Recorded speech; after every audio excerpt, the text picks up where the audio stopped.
Good evening, everyone. Welcome to Readings in Isolation. For those of you who are new, we are reading from 1001 Nights, and we're planning on continuing all the way through 1001 Nights. So you're welcome to join us for the next 4.5 years. As for today, I am going to continue the 56th night. This is where we are so far. And I will be reading a few more stories all the way up to the 59th night, and I'll try to put the timestamps, thank you for the hearts, on the video description. So if you're tuning in at some other point, or if you want to go to bed a little earlier, you can catch up with us at some other point. I hope it's going to work, and I hope you're going to be happy with it. All right, are we ready? We are. That was fast, wasn't it? All right. Now when it was the 56th night, she said, "It hath reached me, O auspicious king, that when the Badawi gave the barley scone to Nuzhat al-Zaman and promised he would sell her to a good man like himself, she replied, 'Whatso thou doest is right.' And about midnight, when hunger burned her, she ate a very little of that barley bread, and the Badawi ordered his party to set out. So they loaded their loads, and he mounted a camel, setting Nuzhat al-Zaman behind him. Then they journeyed, and ceased not journeying for 3 days, till they entered the city of Damascus, and alighted at the Sultan's Khan, hard by the Viceroy's gate. Now she had lost her colour by grief and the fatigue of such travelling, and she ceased not to weep over her misfortunes. So the Badawi came up to her and said, 'O thou city filth, by the right of my bonnet, if thou leave not this weeping, I will sell thee to none but a brute.' Then he arose and took her by the hand and carried her to a chamber and walked off to the bazaar. And he went round to the merchant who dealt in slave girls and began to parley with them, saying, 'I have brought a slave girl whose brother fell ill, and I sent him to my people about Jerusalem, that they might tend him till he is cured. As for her, I want to sell her, but after the dog her brother fell sick, the separation from him was grievous to her, and since then she doth nothing but weep. And now I wish that whoso is minded to buy her of me, speak softly to her and say, Thy brother is with me in Jerusalem ill, and I will be easy with him about the price. Then one of the merchants came up to him and asked, How old is she? He answered, She is a virgin, just come to marriageable age, and she is endowed with sense and breeding, and wit and beauty and loveliness. But from the day I sent her brother to Jerusalem, her heart hath been yearning for him, so that her beauty is fallen away, and her value lessened. Now when the merchant heard this, he set forth with the Badawi and said, O Sheikh of the Arabs, I will go with thee and buy of thee this girl, whom thou praisest so highly for wit and manners and beauty and loveliness, and I will pay thee her price. But it must be upon conditions, which if thou accept, I will give thee ready money, and if thou accept not, I will return her to thee. Quoth the Badawi, And thou wilt take her up to the Sultan Shah Khan, son of Omar bin al-Numan, lord of Baghdad and of the land of Khorasan, and condition me any conditions thou likest, for when thou hast brought her before King Shah Khan, haply she will please him, and he will pay thee her price and a good profit for thyself to boot. Rejoined the merchant, It happens that I have just now something to ask from him, and it is this, that he write me an order upon the office, exempting me from custom dues, and also that he write me a letter of recommendation to his father, King Omar bin al-Numan. So if he take the girl, I will weigh thee out her price at once. I agree with thee to this condition, answered the Badawi. So they returned together to the place where Nuzhat al-Zaman was, and the wild Arab stood at the chamber door and called out, saying, O Najiyah, which was the name wherewith he had named her. When she heard him, she wept and made no answer. Then he turned to the merchant and said to him, There she sitteth. Go to her and look at her, and speak to her kindly, as I enjoined thee. So the trader went up to her in courteous wise, and saw that she was wondrous beautiful and lovable, especially as she knew the Arabic tongue. And he said to the Badawi, If she be even as thou saidest, I shall get of the Sultan what I will for her. Then he bespake her, Peace be on thee, my little maid, how art thou? She turned to him and replied, This also was registered in the book of destiny.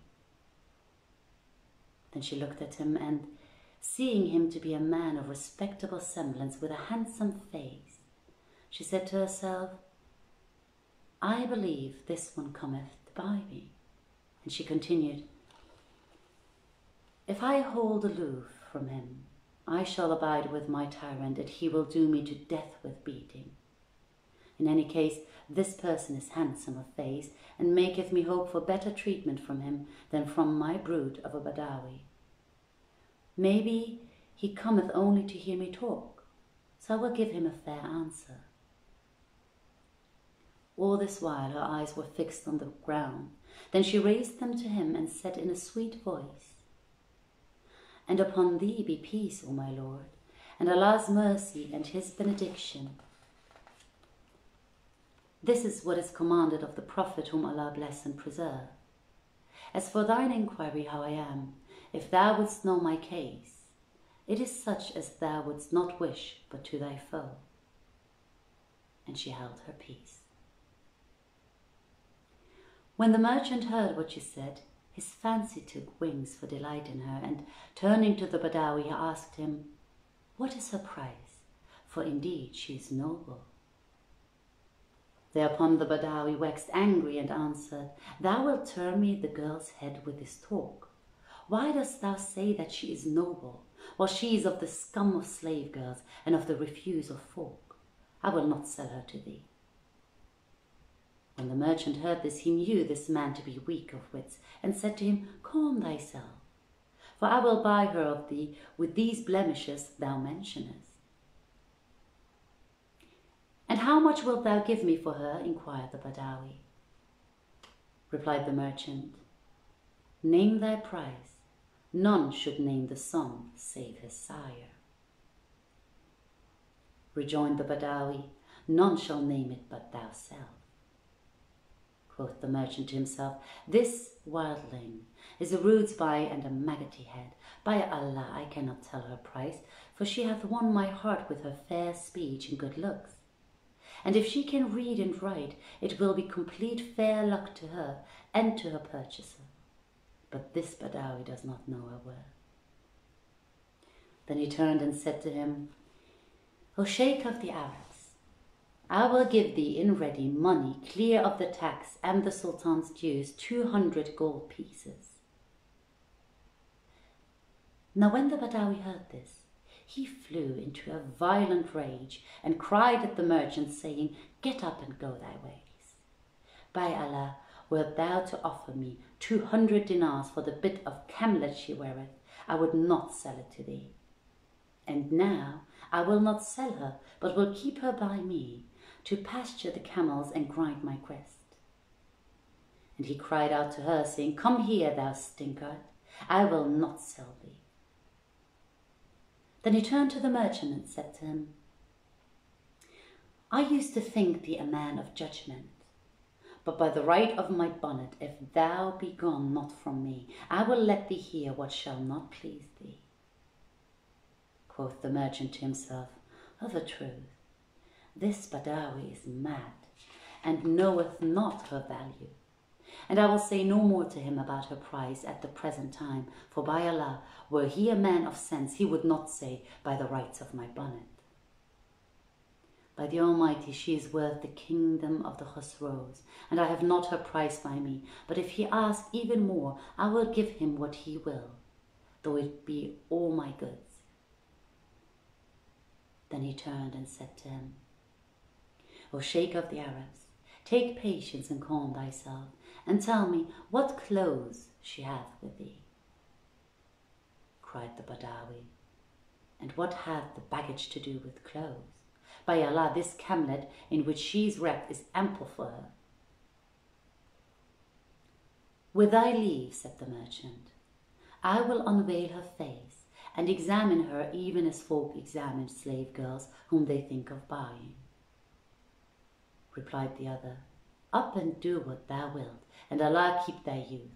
Examine her outside and inside, and if thou wilt, strip off her clothes and look at her when she is naked." Quoth the trader, "Allah forfend, I will look at naught save her face." Then he went up to her and was put to shame by her beauty and loveliness. And Shahrazad perceived the dawn of day and ceased to say her permitted say. Now when it was the 57th night, she said, "It hath reached me, O auspicious king, that the merchant went up to Nuzhat al-Zaman and was put to shame by her beauty and loveliness. So he sat by her side and asked her, 'O my mistress, what is thy name?' She answered, 'Dost thou ask what is my name this day, or what it was before this day?' Thereupon the merchant inquired, 'Hast thou then two names, today's and yesterday's?' 'Yes,' replied she, 'my name in the past was Nuzhat al-Zaman, the delight of the age. But my name at this present is Ghusat al-Zaman, the despite of the age.' When the merchant heard this, his eyes brimmed over with tears, and quoth he to her, 'Hast thou not a sick brother?' 'Aye, by Allah, O my lord, I have,' quoth she, 'but fortune hath parted me and him, and he lieth sick in Jerusalem.' The merchant's head was confounded at the sweetness of her speech, and he said to himself, Verily, the Badawi spake the truth of her. Then she called to mind her brother and his sickness, and his strangerhood and her separation from him in his hour of weakness, and her not knowing what had befallen him, and she thought of all that had happened to her with the Badawi, and of her severance from her mother and father and native land. And the tears coursed down her cheeks, and fast as they started, they dropped. And she began reciting. Allah, wherever thou be, his aid impart to thee who distant dwellest in my heart. Allah be near thee, how so far thou fare. Ward off all shifts of time, all dangers thwart. Mine eyes are desolate for thy vanished side, and start my tears, ah maid, how fast they start. Would heaven I kenned what quarter or what land homes thee, and in what house and tribe thou art, and fount of life thou drain in greenth of rose, while drink I teardrops for my soul desert. And thou joy slumber in those hours when I feel twixt my side and couch coals burning smart. All things were easy save to part from thee. For my sad heart, this grief is hard to dree. When the merchant heard her verses, he wept and put out his hand to wipe away the tears from her cheeks. But she let down her veil over her face, saying, Heaven forbid, O my lord. Then the Badawi, who was sitting at a little distance watching them, saw her cover her face from the merchant while about to wipe the tears from her cheeks. And he concluded that she would have hindered him from handling her. So he rose, and running to her, dealt her with a camel's halter he had in his hand, such a blow on the shoulders that she fell to the ground on her face. Her eyebrow struck a stone which cut it open, and the blood streamed down her cheeks, whereupon she screamed a loud scream and felt faint and wept bitterly. The merchant was moved to tears, and said in himself, There is no help for it but that I buy this damsel, though at her weight in gold, and free her from this tyrant. And he began to revile the Badawi, whilst Nuzhat al-Zaman lay insensible. When she came to herself, she wiped away the tears and blood from her face, and she bound up her head. Then, raising her glance to heaven, she besought her Lord with a sorrowful heart, and began repeating, And pity one who erst in honour throve, and now is fallen into sore disgrace. She weeps and bathes her cheeks with railing tears, and asks, What cure can meet this fatal case? When she had ended her verse, she turned to the merchant and said in an undertone, By the Almighty, do not leave me with a tyrant, who knoweth not Allah the Most High. If I pass this night in his place, I shall kill myself with my own hand. Save me from him, so Allah save thee from Gehenna fire. Then quoth the merchant to the Badawi, O Sheikh of the Arabs, this slave is none of thine affair. So do thou sell her to me for what thou wilt. Take her, quoth the Badawi, and pay me down her price, or I will carry her back to the camp, and there set her to feed the camels and gather their dung. Said the merchant, I will give thee 50,000 dinars for her. Allah will open, replied the Badawi. 70,000, said the merchant. Allah will open, repeated the Badawi. This is not the capital spent upon her, for she hath eaten with me barley bread to the value of 90,000 gold pieces. The merchant rejoined, Thou and thine and all thy tribe in the length of your lives have not eaten 1,000 ducats worth of barley. But I will say thee one word, wherewith, if thou be not satisfied, I will set the viceroy of Damascus on thee, and he will take her from thee by force. The Badawi continued, "Say on." "An 100,000, quoth the merchant. "I have sold her to thee at that price," answered the Badawi. "I shall be able to buy salt with her."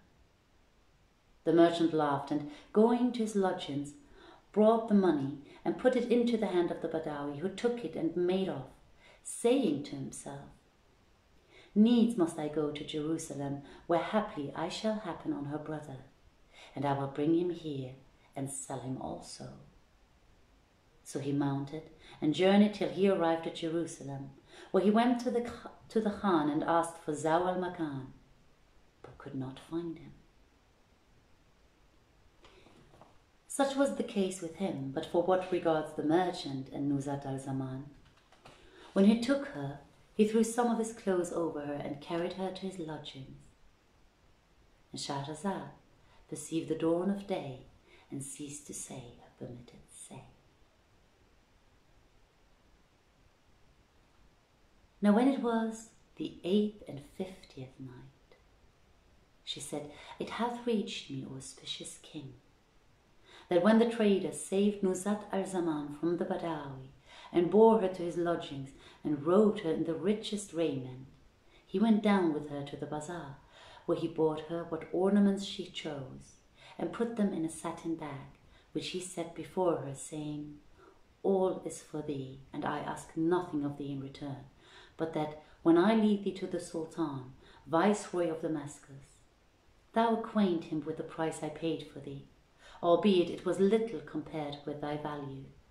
And if seeing thee he buy thee of me, thou tell him how I have dealt with thee, and ask of him for me a royal patent and a written recommendation wherewith I can repair to his father, King Omar bin al-Numan, Lord of Baghdad, to the intent that he may forbid the tax on my stuffs or any other goods in which I traffic.'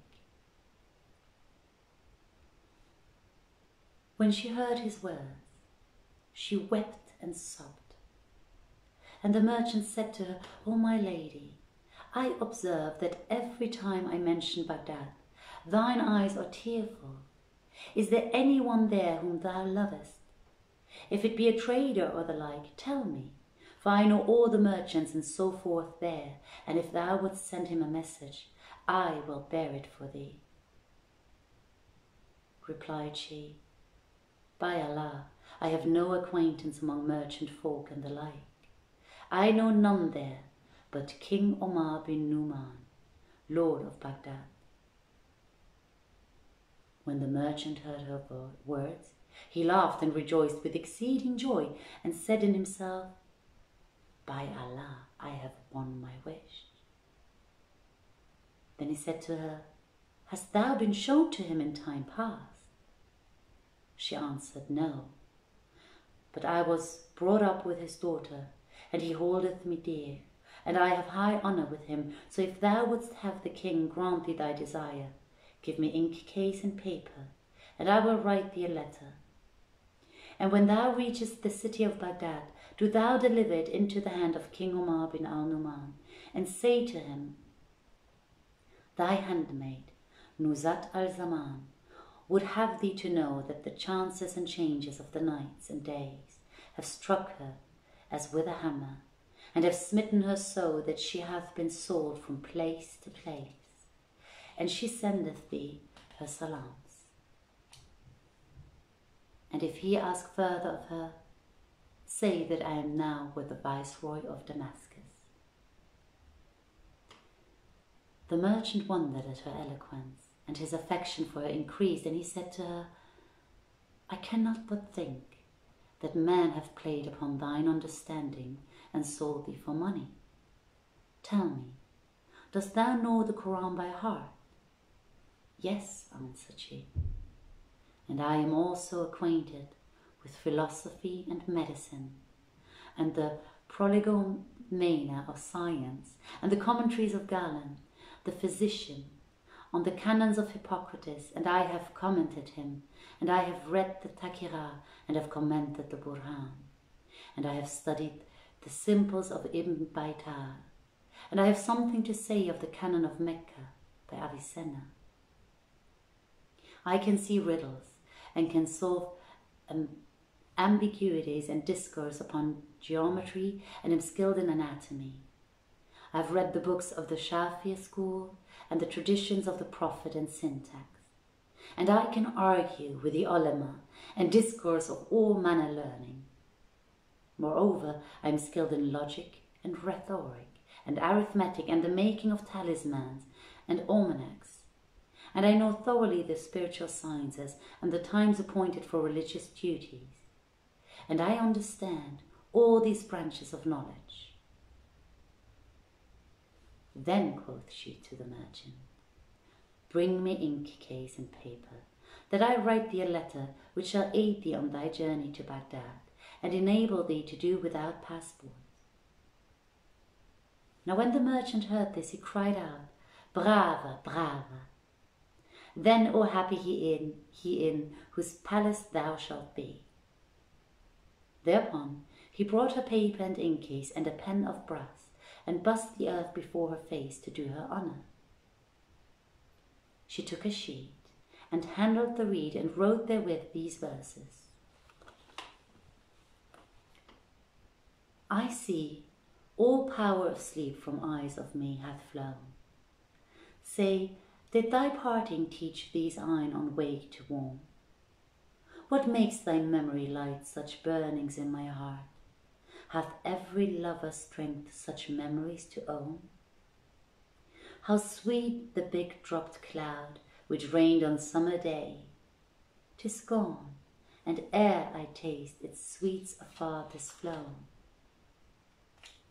I pray the wind with windy breath to bring some news from thee to lover white with love so woe begun. Complains to thee a lover of all hope forlorn, for parting pangs can break not only heart but stone.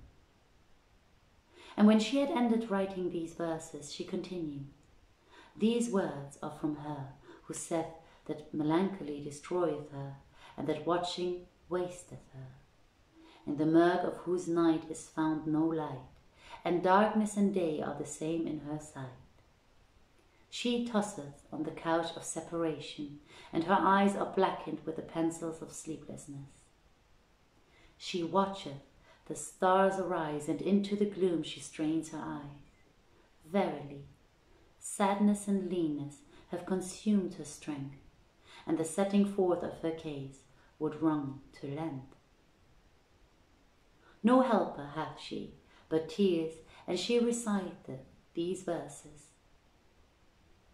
No ringdove moans from home on branch in morning light, but shakes my very frame with sorrows killing me. No lover sigheth for his love, or gladdeth heart to meet his mate, but breathes in me redoubled blight. I bear my plaint to one who has no ruth for me. Ah me, how love can part man's mortal frame and sprite. Then her eyes welled over with tears, and she wrote also these two couplets. Love smote my frame so sore on parting day, that severance severed sleep and eyes for eye. I waxed so lean that I am still a man, but for my speaking thou wouldst never say. Then she shed tears and wrote at the foot of the sheet, this cometh from her who is far from her folk and her native land, the sorrowful-hearted woman, Nuzhat al-Zaman. In fine, she folded the sheet and gave it to the merchant, who took it and kissed it and understood its contents and exclaimed, Glory to him who fashioned thee. And Shahrazad perceived the dawn of day, and ceased saying her permitted say. Now when it was the 59th night, she said, It reached me, O auspicious king, that Nuzhat al-Zaman wrote the letter and gave it to the merchant, and he took it and read it and understood the contents and exclaimed, Glory to him who fashioned thee. Then he redoubled his kindness and made himself pleasant to her all that day, and when night came, he sallied out to the bazaar and bought some food, wherewith he fed her, after which he carried her to the hammam and said to the bathwoman, "As soon as thou hast made an end of washing her head, dress her and send and let me know of it." And she replied, "Hearing is obeying." Meanwhile he fetched food and fruit and wax candles and set them on the bench in the outer room of the bath. And when the tire-woman had done washing her, she dressed her and led her out of the bath and seated her on the bench. Then she sent to tell the merchant, and Nuzhat al-Zaman went forth to the outer room, where she found the tray spread with food and fruit. So she ate, and the tire-woman with her, and gave the rest to the people and keeper of the bath. Then she slept till the morning, and the merchant lay the night in a place apart from her. When he aroused himself from sleep, he came to her and, waking her, presented her with a shift of fine stuff and a handkerchief worth 1,000 dinars, a suit of Turkish embroidery, and walking boots purfled with red gold and set with pearls and gems. Moreover, he hung in each of her ears a circlet of gold with a fine pearl therein, worth 1,000 dinars, and threw round her neck a collar of gold with bosses of garnet, and a chain of amber beads that hung down between her breasts over her navel.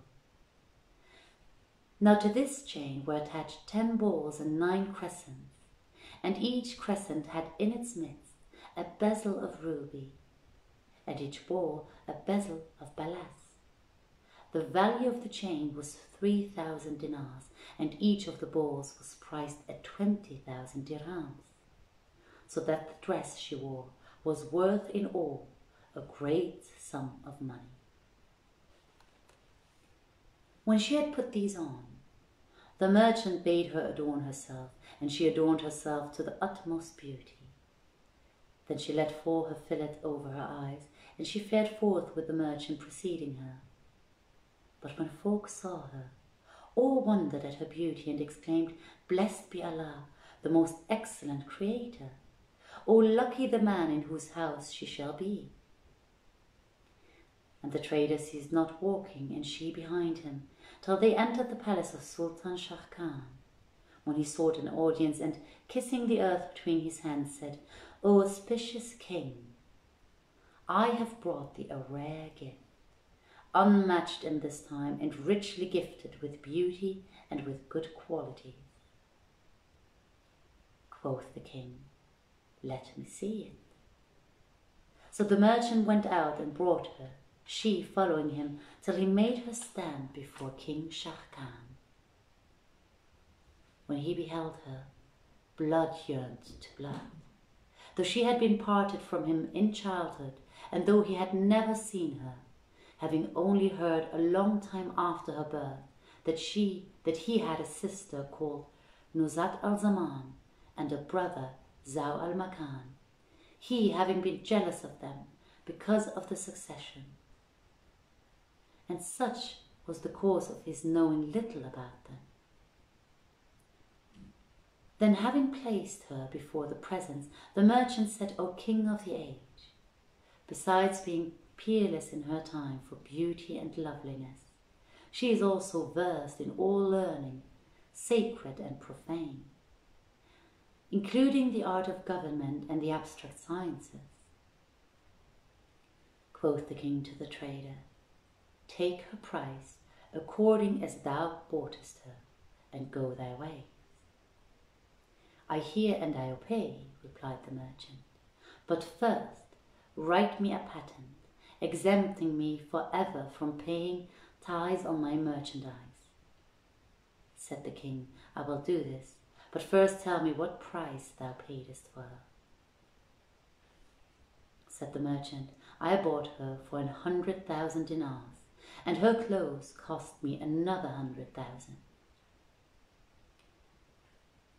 When the Sultan heard these words, he declared, "I will give thee a higher price than this for her," and calling his treasurer said to him, "Pay this merchant 320,000 ducats, so will he have 120,000 dinars profit. Thereupon the Sultan summoned the 4 Qazis and paid him the money in their presence. And then he said, I call you to witness that I free this my slave girl and purpose to marry her. So the Qazis wrote out the deed of emancipation and the contract of marriage, when the Sultan scattered much gold on the heads of those present, and the pages and the eunuchs picked up this largesse. Then, after paying him his monies, Shah Khan bade them write for the merchant a perpetual patent, exempting him from toll, tax or tithe upon his merchandise, and forbidding each and every in all his government to molest him, and lastly bestowed on him a splendid dress of honor. And Shahrazad perceived the dawn of day and ceased saying her permitted say. I hope you enjoyed this story. I'm going to take care of the timestamps right now and reply to all your lovely comments. I hope they're lovely, by the way. And I'm going to wave. Teresa, my friend, was here. Ines too. I hope you enjoyed it. Thanks all of you for watching. Much love to you. Have a peaceful night. Sweet dreams. And as usual, go inwards instead of outwards. And I guess tune in. If tomorrow is Friday, Joanna will be reading for you. And if not, next Tuesday. I'm still suffering from the post-pandemic brain. Excuse me. Much love to you all. Thanks for tuning in. Bye.